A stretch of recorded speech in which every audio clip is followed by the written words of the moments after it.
이 시각 주요 뉴스입니다. 오늘 밤 제주도를 시작으로 전국에 장마가 시작됩니다. 과거와 달리 최근에는 장마의 시작이 늦어지고 초반 강수량이 증가하는 특징이 나타나고 있습니다. 영아 2명을 살해하고 수년간 시신을 냉장고에 유기한 혐의를 받는 친모가 구속됐습니다. 친모는 영장실질심사 출석을 포기했는데 법원은 범죄 혐의가 소명됐고 도주 우려가 있다고 판단했습니다. TV조선 재승인 심사 점수 조작에 개입한 혐의로 기소된 한상혁 전 방송통신위원장이 면직 처분 효력을 정지해달라고 법원에 요청했지만 받아들여지지 않았습니다. 한 전 위원장은 즉시 항고하기로 했습니다. 헤지펀드 엘리엇에 우리 정부가 1,300억 원을 배상해야 한다는 국제상설중재재판소 판정에 국정농단 사건이 결정적인 영향을 미친 것으로 확인됐습니다. 불복 여부를 놓고 정부의 고심이 길어지고 있습니다.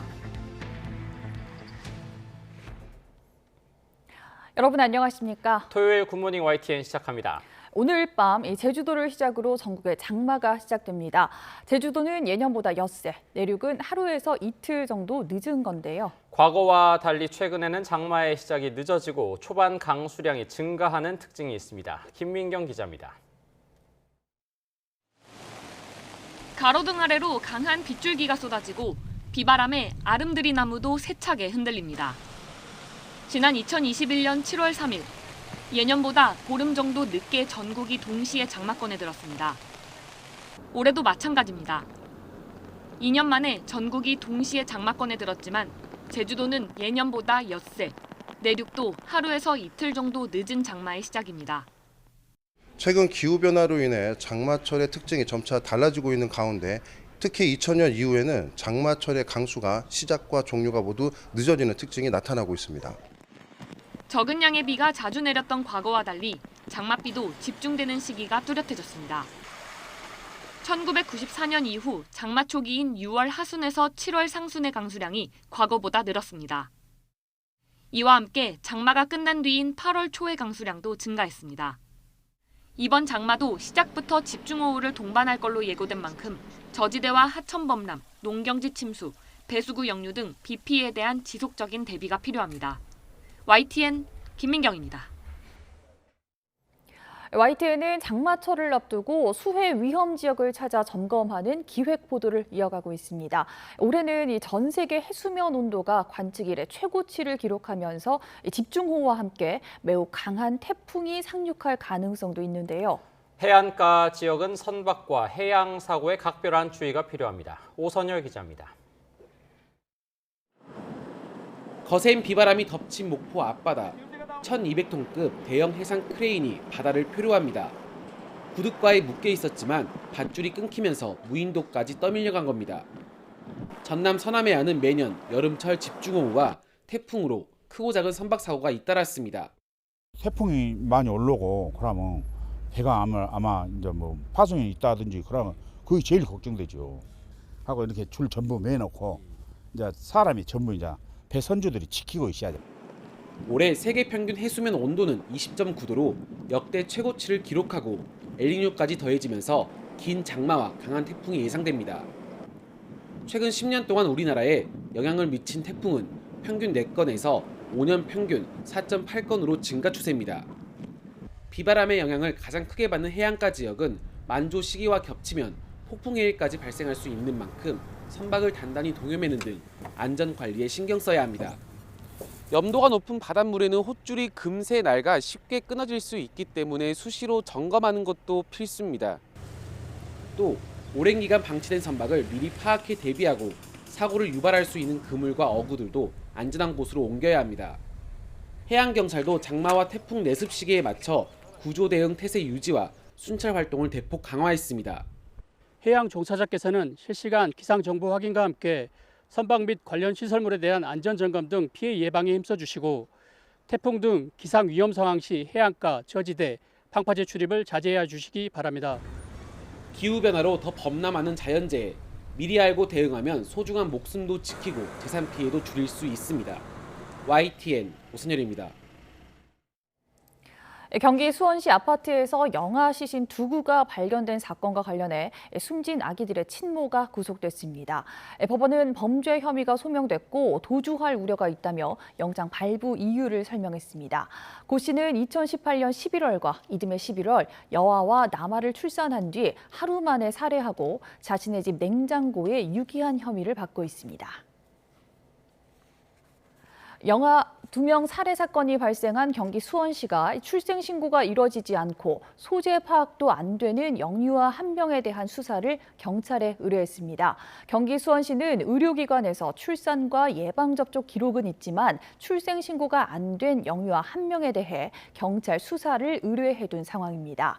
아이의 친모는 30대 외국인으로 확인됐는데 지난 2019년 출산 당시 주소가 수원 파장동이었지만 현재 위치가 파악되지 않고 있는 것으로 전해졌습니다. 올해 초 인천에서 오랫동안 결석한 초등생이 아동학대로 숨진 사건이 알려진 이후 정부가 전수조사를 했습니다. 전국에서 장기 결석 학생 6천여 명이 확인됐는데 20명은 아동학대를 당한 정황이 드러나 경찰이 수사에 나섰습니다. 신지원 기자가 보도합니다. 지난 2월 인천 남동구에서 홈스쿨링을 한다며 장기 결석하던 초등학생이 아동학대로 숨진 채 발견됐습니다. 아이를 때렸습니까? 전 안 때렸어요. 아이를 무엇으로 때린 거나 뭐 이런 거 보신 적은 없으세요? 그거 있습니다. 이후 교육부와 복지부, 경찰청이 합동으로 장기 결석을 하는 유치원생과 초중학생을 상대로 전수조사를 벌였습니다. 올해 3월 한 달 동안 사유를 밝히지 않고 7일 이상 결석한 장기 미인정 결석 학생은 전국에 6,871명, 대안교육이나 학교 부적응 등이 이유였습니다. 이 중 59명에 대해 이상 징후가 발견됐는데 20명은 아동학대를 당한 정황이 드러났습니다. 경찰은 피해 아동 4명에 대한 사건을 이미 검찰에 넘겼고 나머지 16명에 대해서는 수사를 이어가고 있습니다. 정부는 피해 학생과 취약 아동들에게 전문 심리 상담과 학습 지원을 제공하고 안전이 우려되는 경우 보호자와 분리 조치했습니다. 아동학대 증황이 발견된 20명 학생의 경우에는 아동보호 전문기관에서의 상담 및 심리 지원, 가정방문을 통한 수업 지원, 병원 연계 등을 실시하였습니다. 교육부는 앞으로 복지부, 경찰과 함께 매년 2차례씩 장기 결석 학생들을 대면 조사해 안전을 확인하기로 했습니다. 또 교육청 등 유관기관과 함께 상담 치료 등 피해 회복을 지원할 방침입니다. YTN 신지원입니다.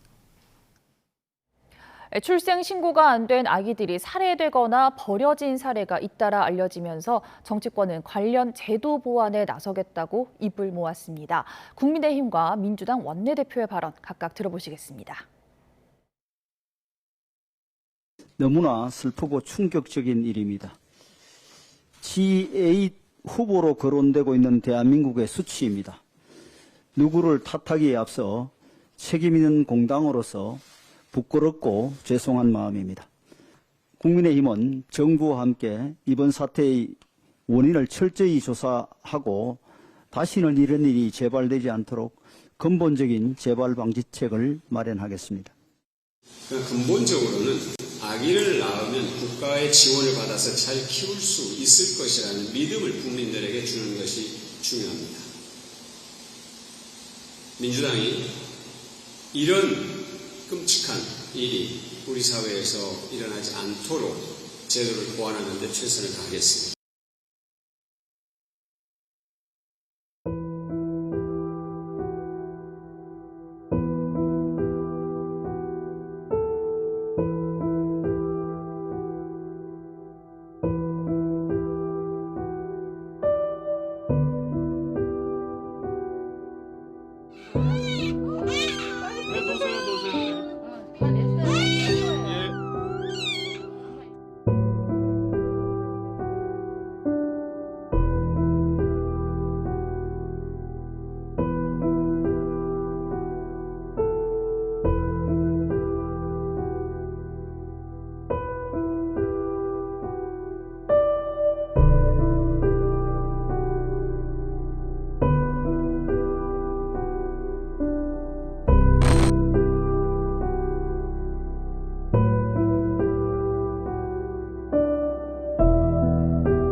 이주호 부총리 겸 교육부 장관이 사교육업계가 이른바 킬러 문항을 앞세워 불안을 조장해서 돈을 번다고 비판했습니다.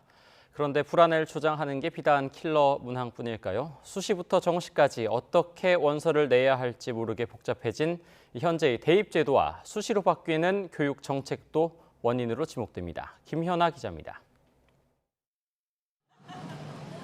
수시 원서 접수를 앞둔 요즘 학원가엔 입시 설명회와 컨설팅이 한창입니다. 대학별로 수시 전형이 다르고 반영 방법도 복잡한 데다 자주 바뀌기 때문에 입시 컨설팅은 매년 상황입니다. 수능이 너무 쉬워버리면 결국에는 대학에서도 좋은 학생을 확보하기 위해서 문수 전형이 부활할 수밖에 없거든요. 그래서 문수를 지금 알아보고 있어요. 이런 진로 진학 상담에 쓰이는 사교육비 규모는 2020년 기준 연간 774억 원. 특히 고등학생들은 30% 이상이 사교육을 받는 목적으로 진학 준비를 꼽았습니다. 정부는 사교육 시장이 킬러 문항을 내세운 불안 마케팅으로 덩치를 키웠다고 비판했지만 복잡한 입시제도 자체로 인한 불안감도 컸다는 말인데 정부의 책임도 크다는 지적입니다.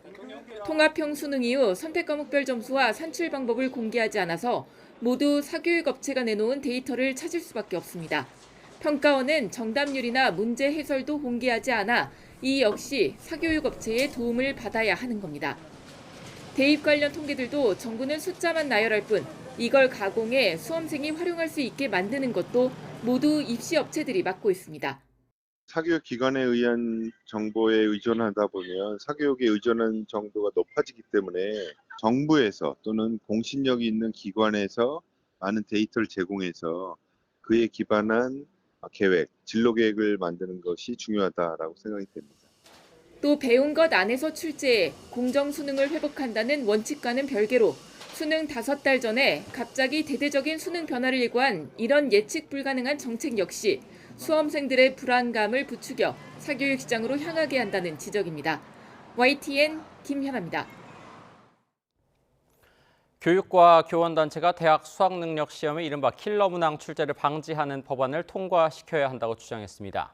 사교육 걱정 없는 세상과 서울교사노동조합 등은 국회 앞에서 기자회견을 열고 선행교육 규제법에 수능을 명시하는 이른바 수능 킬러 문항 방지법 제정을 촉구했습니다.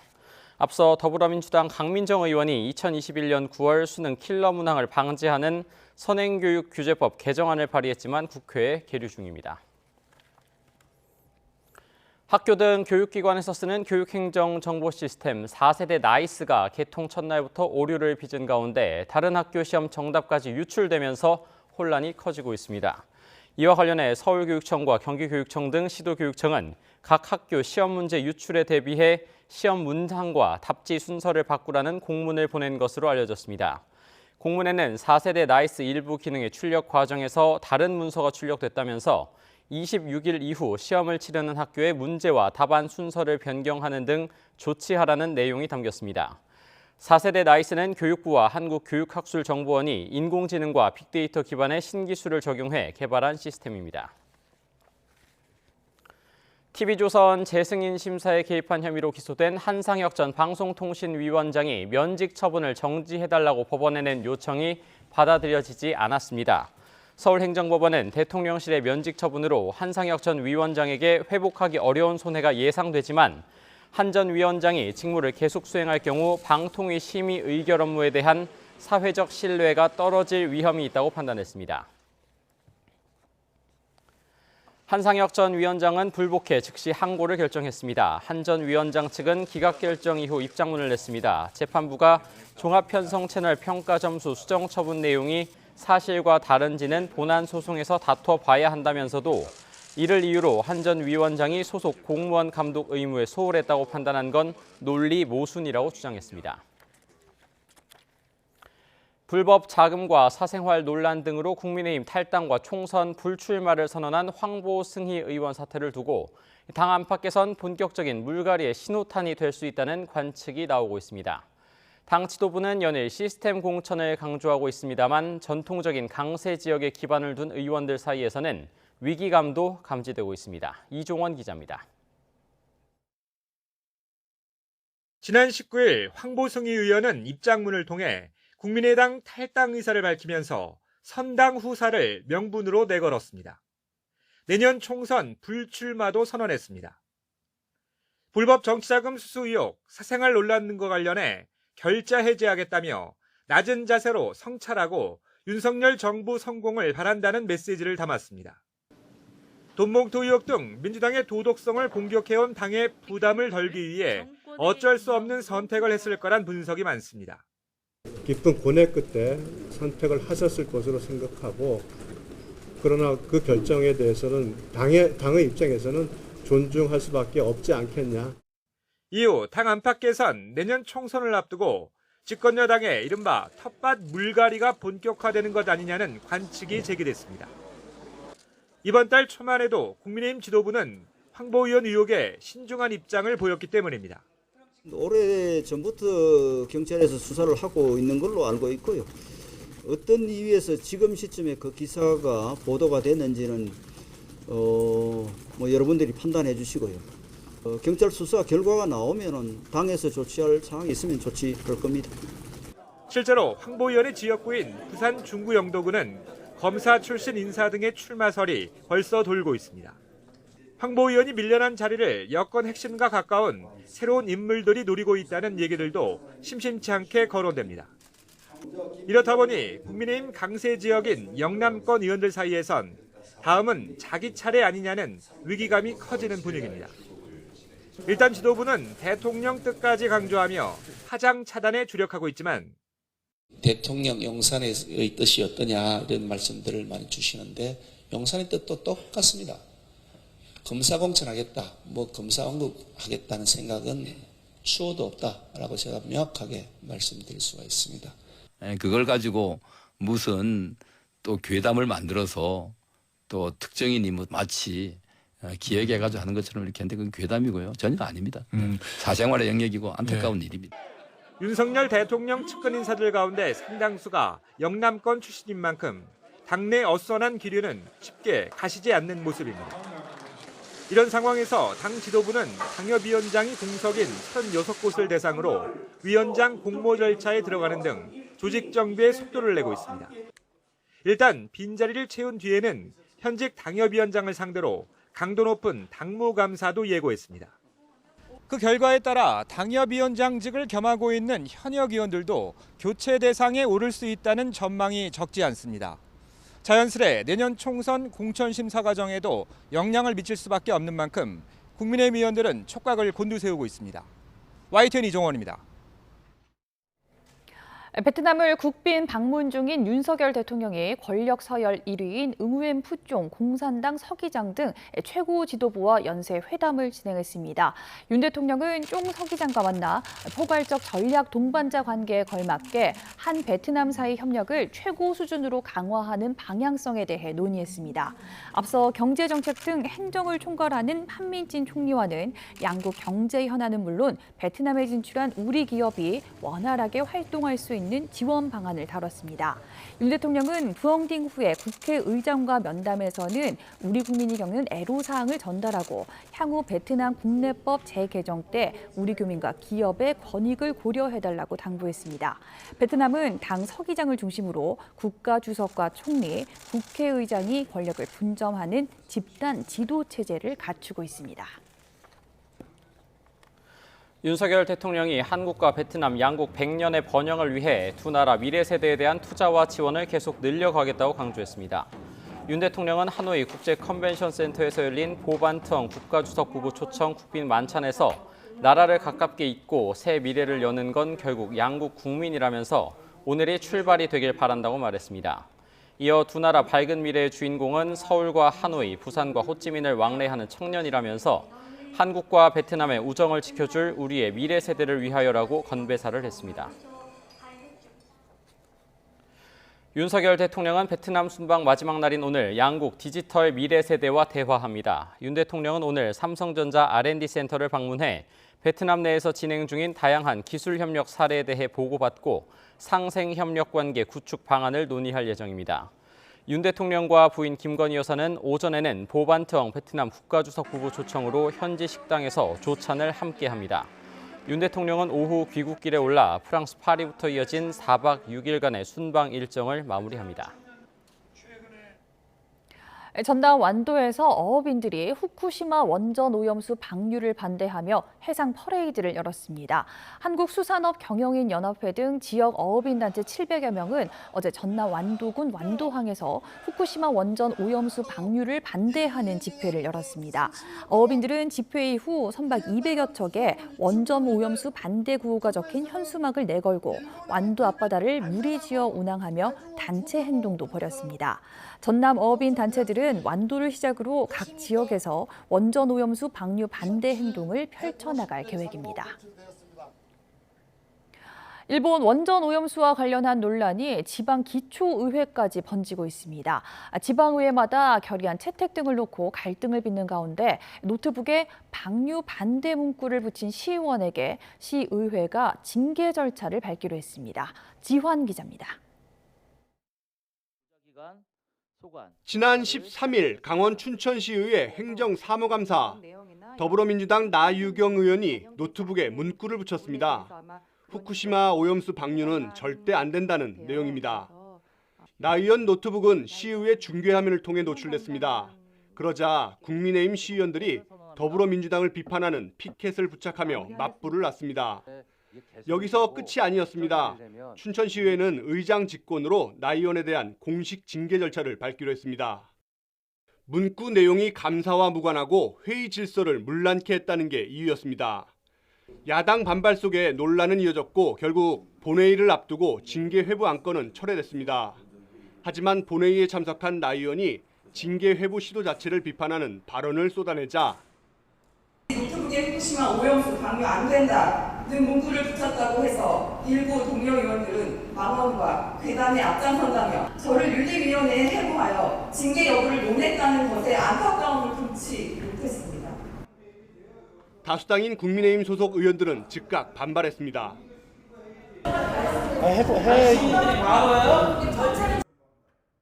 그리고 철회했던 징계안을 다시 꺼내 들었습니다.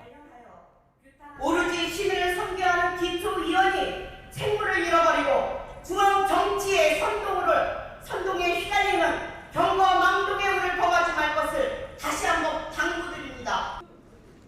최근 오염수 방류 철회 결의안 채택을 놓고 갈등을 빚은 춘천시 의회는 나 의원 징계안을 조만간 윤리특별위원회에 상정할 계획.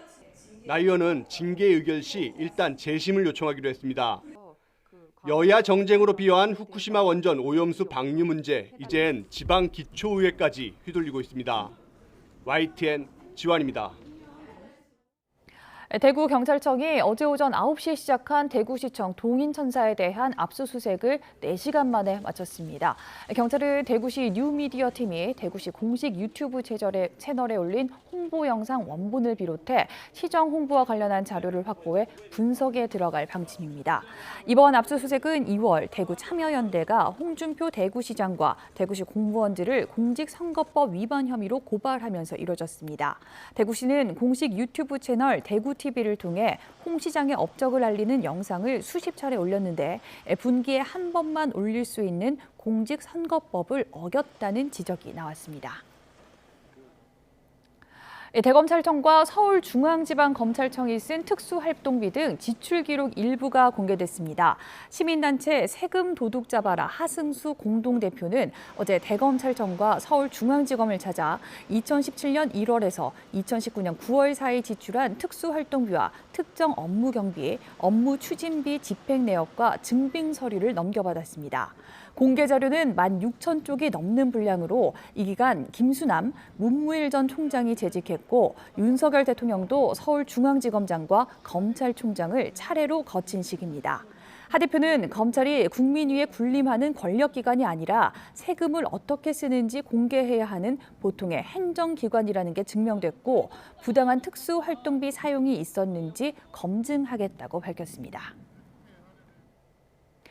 미국계 헤지펀드 엘리엇에 우리 정부가 1,300억 원을 배상해야 한다는 국제상설중재재판소 판정에 국정농단 사건이 결정적인 영향을 미친 것으로 확인됐습니다.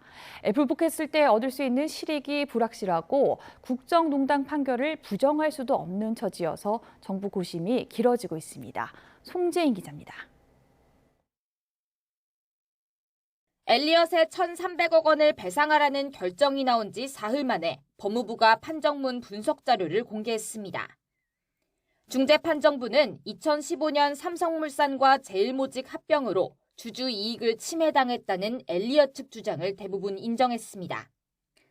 정부는 국민연금이 합병에 찬성한 건 순수한 상업적 행위로 국가의 조치가 아니라고 항변했지만 캐스팅 보트를 쥔 국민연금이 정부 입김에 따라 합병 찬성표를 던져 삼성물산 주주들이 손해를 입었다고 봤습니다.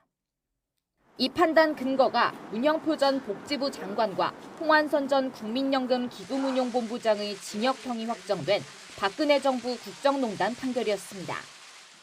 문 전 장관 등이 합병 찬성 지시를 내려 국민연금 의결권 행사에 부당하게 개입한 범죄 사실을 인용해서 결과적으로 우리 정부가 외국 투자자 보호 의무를 위반했다는 겁니다. 다만 배상액 산정에서는 엘리엇 측 청구액이 부풀려졌다는 우리 정부의 의견을 수용해서 690억 원으로 조정했습니다. 법무부는 불필요한 혈세 지출을 막기 위해 한정문을 정밀 분석하겠다면서도 최종 대응 여부에 대한 결정은 미뤘습니다. 단심제인 판정에 불복할 경우 선고일로부터 28일 안에 취소 소송을 제기할 수 있지만 승소를 장담할 수 없고 되레 이자와 소송 비용만 불어날 수 있기 때문입니다. 또 이미 서명 공방에서 엘리엇은 국정농단 판결을 들어 우리 정부의 외압을 문제 삼았고 정부는 엘리엇이 박근혜 전 대통령 부정행위를 이용한다고 반박하는 웃지 못할 상황이 연출됐습니다. 국정농단을 수사한 특검팀 주역이 윤석열 대통령과 한동훈 법무부 장관이었던 점을 고려하면 정부가 불복 소송에 나설 경우 곧 자기 부정이 될 수 있는 셈입니다. 발표 당일 취소 신청을 적극적으로 검토하겠다고 했던 론스타 판정 때와는 확연히 달라진 분위기 속에 다음 달 중순까지 결론을 내야 하는 정부의 고심이 깊어지고 있습니다. YTN 송재인입니다. 서울 중구의 유일한 대학병원인 서울백병원이 경영난으로 82년 만에 문을 닫게 됐습니다. 주민과 오랫동안 다닌 환자들의 불편이 우려되는 가운데 도심 의료 공백을 우려한 서울시가 부지 매각에 제동을 걸면서 난항이 예상됩니다. 신윤정 기자가 보도합니다. 서울 명동 번화가 바로 앞에 위치한 서울백병원. 지난 20년간 누적된 적자가 1,700억 원을 넘어서는 등 경영난이 커지자 끝내 폐원이 결정됐습니다. 진료 의뢰서가 없어도 돼 문턱이 낮은 데다 중구에 남은 유일한 종합병원으로 야간과 휴일, 동네 의원에서 다루기 힘든 응급 상황에서 역할을 해온 만큼 주민들의 불편이 우려됩니다. 이제 개인병원은 이제 수술 같은 것도 힘들고 하는데 이제 오늘은 이제 수술 날짜 잡고 나갔거든요. 그래서 그런 게 좀 만약에 없어진다면 불편할 것 같습니다. 외과 등 전문성을 인정받은 분야 의료진에게 오래 진료받아온 환자들도 당혹스럽긴 마찬가지입니다. 다른 병원에 가서 또다시 처음부터 진료를 시작해야 되니까 그건 너무 어려워요. 아직 뭐 아무것도 연락받은 건 환자 입장에서 연락받은 건 없고요. 저 다음 달에 또 내시경 예약돼 있는데 그럼 그거 어떻게 되는 거예요? 그래 아쉽죠. 지금 무지하게 뭐 우리는 아픈 사람이 받던 사람한테 받아야 되는데. 이처럼 도심 의료 공백에 대한 우려가 커지자 서울시는 백병원 자리에 병원만 허용하고 다른 시설이 들어서는 것을 막기로 했습니다. 부지를 매각하거나 상업시설로 전환하려던 병원 측은 계획에 제동이 걸린 겁니다. 또 의료진을 포함한 직원들 역시 폐원 철회를 요구하며 집행정지 가처분 등 법적 대응에 나서기로 했습니다. 수십 년 동안 여기 몸 담았는데 이 병원이 한순간에 없어진다 그러면은 참으로 안타깝고 통탄을 놓으시죠. 더군다나 뭐 고용 승계하신다 그래도 그것도 확실히 보장되는 것도 아니고. 82년 역사를 마감하는 서울백병원. 폐원 과정에서 서울시와 지역 주민, 직원 등과의 갈등 우려가 커지며 난항을 예고하고 있습니다. YTN 신윤정입니다. 최근 넥슨 창업주인 고 김정주 회장 유족의 상속세 물납으로 정부가 게임 회사의 2대 주주가 된 것을 계기로 해서 상속세제를 둘러싼 논란 다시 불거졌습니다. 정부는 올해는 상속세제 개편을 하지 않는다고 일단 선을 그었습니다. 이승은 기자입니다. 우리나라 상속세 최고세율은 대기업 최대 주주 할증을 포함하면 60%로 OECD 국가 중 가장 높습니다. 대한상공회의소는 최근 글로벌 스탠다드를 벗어난 상속세율로 기업들이 세대 교체에 큰 어려움을 겪고 있다며 세율 인하를 촉구했습니다. 또 과세 체계를 유산세에서 유산 취득세로 바꿀 것을 정부와 국회에 건의했습니다. 기업은 국가 경제의 성장과 우리 국민들의 일자리를 창출하는 매개체가 되기 때문에요. 기업의 안정적인 경영권 승계 그리고 경영권 방어를 지원하는 법제를 만드는 것이 필요하다고 생각됩니다.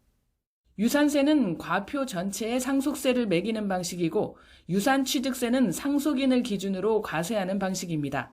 상속인이 2명 이상이면 유산취득세 방식이 총 납세액이 적습니다. OECD 38개국 가운데 상속세가 있는 나라는 24개국, 이 가운데 유산세 방식인 나라는 우리나라 외에 미국, 영국, 덴마크인데 기초공제액이 많거나 세율이 더 낮습니다. 정부는 올해 세법 개정안에는 상속세제 개편을 담지 않는다고 밝혔습니다. 연구가 더 필요하다는 이유지만 세수 부족에다 총선을 앞둔 것도 배경으로 보입니다. 부의 대물림을 차단하는 그런 기능은 여전히 지속되어야 할 만큼 한국 사회의 자산 격차 문제가 심각하고요. 후손의 경영 능력이라고 하는 것이 보장이 되는 것이 아니기 때문에 그것이 꼭 효율성을 담보한다라고도 할 수 없겠습니다. 지난해 상속세수는 7조 6천억 원입니다. 우리 사회는 저성장과 양극화라는 숙제를 함께 갖고 있어서 정부안이 나오면 치열한 논쟁이 예상됩니다. 상속세 폭탄, 100년 기업의 탄생을 가로막고 있습니다. 과중한 조세는 경제 쇄국 정책입니다. 소득 재분배라는 조세 기능에 역행하고 양극화와 불평등은 더욱 심화되고 있습니다. YTN 이승은입니다. 절도죄로 복역하고 출소한 지 2달 만에 다시 금은방을 돌면서 금목걸이를 훔친 남성이 경찰에 붙잡혔습니다. 직원이 바로 앞에 있는데도 순식간에 목걸이를 훔치고 다시 직원과 이야기를 나누는 등 대범한 모습까지 보였습니다. 권준수 기자입니다. 금반지와 금목걸이가 진열된 금은방. 흰 모자를 눌러 쓴 남성이 걸어봤던 목걸이를 진열대에 내려놓습니다.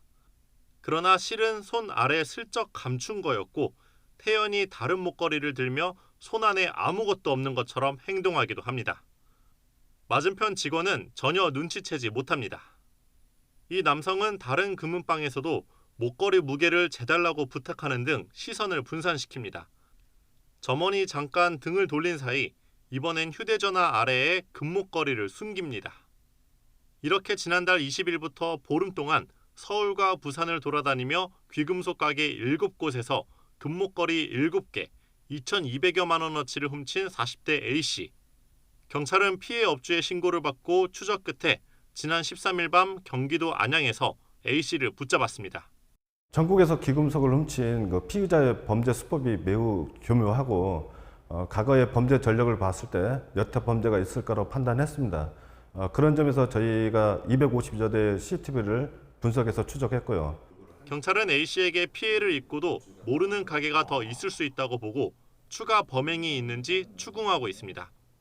실제로 업주 한 명은 CCTV를 돌려보고 나서야 당한 걸 알았다며 당혹스러움을 감추지 못했습니다. A씨는 또 역시 절도죄로 지난 3월까지 복역했던 것으로 확인됐습니다. 출소한 지 2달 만에 다시 같은 범죄를 저지른 거라 가중처벌을 받게 될 것으로 보입니다. 경찰은 A씨가 훔친 금목걸이를 사들이면서 신분을 제대로 확인하지 않은 귀금속 업주 2명도 업무상 과실작물 취득 혐의로 불구속 송치했습니다. YTN 권준수입니다. 강원도 양양군 하조대 해수욕장에서 물에 빠진 사람이 숨지는 사고가 발생했습니다. 속초해양경찰서는 어제 오후 2시쯤 하조대 해수욕장 앞바다에서 일행이 물에 빠져 보이지 않는다는 신고를 받고 출동해 4시간 만에 20대 남성을 발견했습니다. 심정지 상태였던 남성은 급히 병원으로 옮겨졌지만 결국 숨졌습니다. 해경은 물놀이 도중 사고가 난 것으로 보고 정확한 원인을 확인하고 있습니다.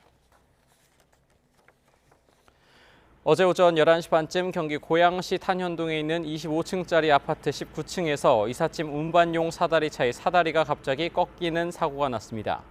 이삿짐 운반을 시작하기 전이라 사다리에 타고 있던 작업자는 없어서 다행히 다친 사람도 없었습니다. 소방당국은 크레인을 동원해 꺾인 사다리를 다시 펴 6시간여 만에 사고 현장을 수습한 가운데 자세한 사고 원인을 조사하고 있습니다.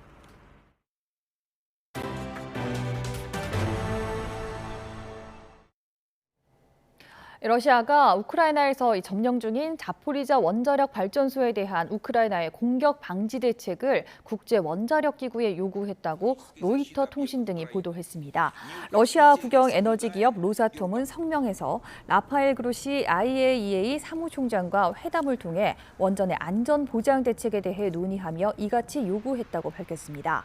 우크라이나는 러시아가 자포리자 원전에서 방사능 유출을 포함한 테러 공격을 준비 중이라고 경고했지만 러시아 역시 우크라이나 구매자의 요청으로 방사성 물질을 밀반입하려던 용의자 5명을 체포했다고 밝히는 등 원전을 둘러싼 긴장이 고조되고 있습니다. 러시아 용병 기업 바그너 그룹의 수장 예브게니 프리고진이 러시아군이 우크라이나군의 반격에 밀려 후퇴 중이라고 주장했습니다. 프리고진은 소셜미디어에 러시아군이 우크라이나 남부 자포리자와 헤르손 방면에서 퇴각하고 있다며 우크라이나군이 러시아군을 밀어내고 있다고 적었습니다. 이 같은 발언은 최근 우크라이나 반격이 러시아의 방어에 막혔고 조만간 공세가 끝날 것이라는 푸틴 대통령의 발언과 배치됩니다. 프리고진이 이끄는 바그너 그룹은 최대 격전지인 우크라이나 동부에서 공적을 세웠지만 러시아 군부와의 갈등 끝에 최근 러시아 측과의 공식 계약을 거부했습니다. 미국을 국빈 방문 중인 나렌드라 모디 인도 총리가 윈스턴 처칠 전 영국 총리, 넬슨 만델라 전 남아공 대통령과 같은 환대를 받았습니다. 그 배경에는 미국의 중국 견제가 있는 것으로 분석됩니다. 김원배 기자입니다. 지난 2014년 총리 취임 이후 처음으로 미국을 국빈 방문한 나렌드라 모디 인도 총리가 상하원 합동회의에서 연설했습니다. 모디 총리의 미국 의회 연설은 2016년에 이어 두 번째입니다. 지금까지 2차례 이상 미국 상하원 합동 연설을 한 인사는 윈스턴 처칠 전 영국 총리와 넬슨 만델라 전 남아프리카 공화국 대통령 정도만 있습니다. It is always a great honor to address the United States Congress.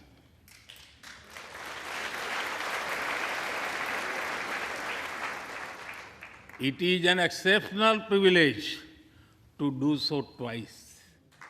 조 바이든 대통령은 이틀 연속 모디 총리와 만찬을 이어가는 특급 대우도 했습니다. 앞서 백악관에서 열린 정상회담에서 바이든 대통령과 모디 총리는 첨단 기술과 국방 등에서 협력을 대폭 강화하기로 합의했습니다. 특히 반도체와 관련해 미국 마이크론은 인도에 8억 달러를 투자하기로 했습니다. 미국 제너럴 일렉트릭은 인도에서 전투기 엔진을 공동 생산하고 관련 기술을 이전하기로 했습니다. 인도 기업들은 미국에 태양광과 철강 등 산업에 20억 달러를 투자하기로 했습니다. 인도는 또 미국 주도의 유인 달 탐사 프로젝트인 아르테미스에 참여하고 미국 항공우주국과 협력해 2024년까지 국제우주정거장에 인도 우주인을 보내기로 했습니다. A partnership that is among the most consequential in the world, that is stronger, closer, and more dynamic than any time in history. 미국이 인도 정부의 인권 침해 우려나 우크라이나 전쟁과 관련한 인도의 태도를 둘러싼 우려에도 모디 총리를 환대한 것은 중국 견제를 위해선 인도가 꼭 필요하기 때문입니다. 이와 관련해 모디 총리는 백악관 기자회견에서 중국이나 타이완을 구체적으로 언급하지 않은 채 인도 태평양의 평화와 안전이 우리의 공통된 우선순위라고만 말했습니다. YTN 김원배입니다. 미국이 자국의 반도체 투자를 장려하기 위해 기업인들에게 제공하는 반도체법 지원금과 관련해 신청 의향을 나타낸 기업들이 400곳에 육박한다고 미 상무부가 밝혔습니다. 미 상무부 고위 관계자는 현지 시각 23일 화상 브리핑을 갖고 지난 2월 상무부에서 반도체법 지원금 신청 절차를 발표한 이후 각국 기업들이 엄청난 관심을 보였다며 이같이 전했습니다. 또 반도체법 지원금을 받을 경우 중국 내에서 반도체 반도체 투자와 생산을 제한하도록 하는 이른바 가드레일 규정과 관련해 한국 정부가 중국 내 생산 능력 확대를 고려해달라고 의견서를 낸 것에 대해 현재 가드레일 조항과 관련된 답변을 할 수는 없지만 몇 달 내로 최종 규정을 공개해 명확한 가드레일 규정을 밝힐 것이라고도 덧붙였습니다. 영화 타이타닉의 감독인 제임스 캐머런은 심해에 가라앉은 타이타닉호를 보러 갔던 잠수정 타이탄 사고에 안타까움을 드러냈습니다. 캐머런 감독은 미국 ABC 방송과의 인터뷰에서 타이탄 잠수정의 비극은 111년 전 타이타닉호 참사와 기이한 유사성이 있다고 밝혔습니다. 캐머런 감독은 경고를 무시한 매우 비슷한 비극이 같은 장소에서 일어났고 정말로 아주 비현실적이라고 덧붙였습니다. 침몰한 타이타닉을 보기 위해 잠수정에 올랐던 5명은 국적도 배경도 다르지만 모험을 즐기고 새로운 것을 두려워하지 않았다는 공통점을 갖고 있습니다. 탑승자 5명의 행적, 황보연 기자가 정리했습니다. 잠수정 타이탄의 탑승자 중 한 명인 영국 사업가 해미쉬 하딩. 민간 항공기 서비스 회사 액션항공의 회장인데 3건의 기네스 세계 기록을 보유한 탐험가로도 유명합니다. 지난해에는 민간 우주기업 블루 오리진을 통해 우주 여행도 다녀왔습니다. 함께 탑승한 프랑스 국적의 폴 앙리 나졸레는 세계 최고 수준의 타이타닉 탐사 전문가입니다. 타이타닉 잔해 독점 인양권을 가진 미국 기업의 수중 탐사국장을 맡아 탐사와 유물 발굴에 앞장서 왔습니다. 타이타닉에 남겨진 보석류 등 유물을 끌어올려 유족이나 후손들에게 돌려주는 게 그의 소망이었습니다. Sur le Titanic avec deux camarades donc de mon équipe. Et bon, ça a été un moment assez inoubliable parce que on attendait ça depuis longtemps puisqu'on devait aller en 86, ça avait été reporté. 샤자다 다우드와 그의 아들 술레만은 파키스탄에서 가장 부유한 재벌가 일원입니다. 엄청난 부를 일궜지만 평소 과시하지 않고 조용히 살아온 이들은 남극과 아프리카 칼라리 사막 등 오지 여행을 즐겼던 것으로 전해졌습니다. 잠수정을 직접 운항했던 스톡턴 러시는 잠수정 투어를 운영한 오션게이트의 공동 창업자입니다. 어려서부터 모험을 즐겼고 대학에서 항공우주공학을 전공한 뒤 2009년 심해 탐사회사 오션게이트를 창업했습니다. 타이타닉 탐사를 위한 잠수정 개발 과정에선 여러 차례 안전 문제가 제기됐지만 규제가 혁신을 늦춘다며 이런 목소리에 귀를 기울이진 않은 것으로 알려졌습니다. On behalf of the United States Coast Guard and the entire Unified Command, I offer my deepest condolences to the families. 미국 언론들은 이번 사고가 초기에 일어났을 가능성에 무게를 두고 있습니다. CNN은 잠수정이 출항 직후 외부 압력을 이기지 못해 산산조각 난 것으로 추정된다고 보도했고 월스트리트 저널은 출항한 지 몇 시간 만에 미 해군이 폭발음을 감지했다고 전했습니다. YTN 황보연입니다. 테슬라의 일론 머스크 그리고 메타의 마크 저커버그가 실제로 링 위에서 격투를 벌이자고 설전을 벌여서 성사 여부를 놓고 관심이 뜨겁습니다. 실제 경기가 열리면요 10억 달러 이상의 역대 최대 흥행 수입을 올릴 거란 전망까지 나왔습니다. 이만수 기자입니다. 일론 머스크와 마크 저커버그의 때 아닌 격투기 논란은 SNS 설전에서 불거졌습니다. 트위터 사용자가 메타가 곧 출시하는 새 소셜미디어 스레드에 대해 묻자 머스크는 무서워 죽겠다고 깎아내렸습니다. 또 다른 누리꾼이 저커버그는 브라질 무술인 주짓수를 한다는데 조심하라고 하자 머스크는 싸울 준비가 돼 있다고 답했습니다. 그러자 이번에는 저커버그가 위치를 보내라고 되받아쳤고 머스크는 종합격투기 격투장인 라스베이거스 옥타곤이라고 응수했습니다. IT 업계 두 거물의 치고받는 말싸움이 실제 링 위의 주먹 대결로 이어질지를 두고 논란이 한창입니다. 당장 종합격투기 단체 UFC 회장은 머스크와 저커버그 모두에게 진심인 걸 확인했다고 부추겼습니다. 미국 경제 매체는 격투가 성사된다면 10억 달러, 우리 돈 1조 3천억 원에 달하는 역대 최대 흥행 수입을 올릴 것으로 내다봤습니다. 물론 가족들 가운데 일부는 이 세기의 대결 가능성을 조마조마하게 지켜보고 있습니다. 머스크의 어머니는 트위터에 말로만 싸우라고 말리고 나섰습니다.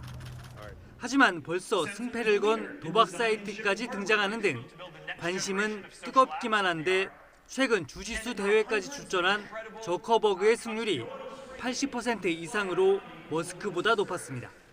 YTN 이만수입니다.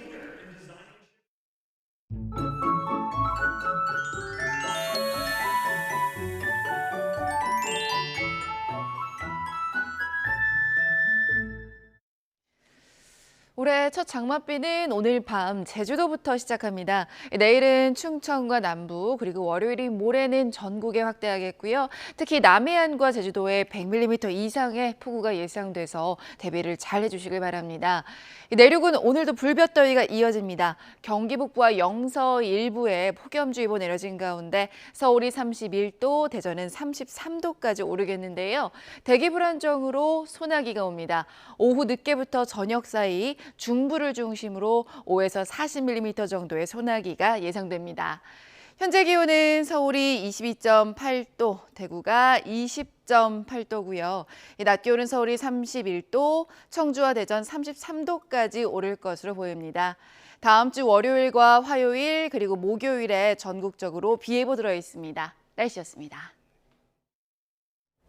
이상으로 굿모닝 YTN 마칩니다. 잠시 후 YTN 뉴스와이드가 이어집니다. 시청해주신 여러분 고맙습니다.